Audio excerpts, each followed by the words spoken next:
இன்னைக்கு டே 7 லஞ்ச் சீரிஸ்ல வாழைப்பூ உருண்டை குழம்பு தான் செய்ய போறோம். இந்த வாழைப்பூல இருக்க ஹெல்த் பெனிஃபிட்ஸ் கொஞ்சம் கூட குறையாம, அதே சமயம் டேஸ்ட்ல எந்த காம்ப்ரமைஸும் இல்லாம எப்படி செய்யலாம்னு பார்க்கலாம். ஊற வச்ச கடலைப்பருப்பு கூட 2 வரமிளகா, 4 பல் பூண்டு, 1 ஸ்பூன் சோம்பு, 1 ஸ்பூன் சீரகம், தேவையான அளவு உப்பு, நம்ம வாழைப்பூ எல்லாத்தையும் போட்டு நல்லா பேஸ்டா அரைச்சு எடுத்துக்கலாம். நம்ம அரைச்ச விழுதை இப்போ குட்டி குட்டி பாலா உருட்டி வைக்க போறோம். இது ஆவியில வேக வச்சு எடுத்துக்க போறோம். ஆவியில வேக வைக்கிறதுனால இதோட ஹெல்த் பெனிஃபிட்ஸ் அப்படியே இருக்கும். வடையா சுட்டு சாப்பிட்றதுல எந்த பயனும் இல்லை. இப்போ ஒரு பேன்ல கொஞ்சமா எண்ணெய், கடுகு, சீரகம், வெந்தயம், ஒரு கொத்து கருவேப்பிலை, நம்ம கட் பண்ணி வச்சிருக்க வெங்காயம், கட் பண்ணி வச்சிருக்க தக்காளி ஆட் பண்ணி நல்லா வதக்கிக்கலாம்.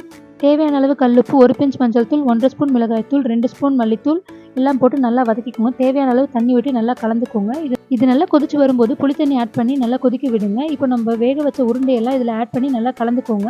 இப்போ ஒரு மிக்ஸி ஜாரில் தேங்காய், பொட்டுக்கடலை, ஒரு வரமிளகா, கொஞ்சமாக கசகசா போட்டு தண்ணி ஊற்றி அரைச்சி அதை குழம்புல சேர்த்து கொஞ்சம் திக்கான உடனே கொத்தமல்லி போட்டு இறக்குனீங்கன்னா நம்மளோட டேஸ்டான ஹெல்தியான வாழைப்பூ உருண்டை குழம்பு ரெடி ஆயிடுச்சு.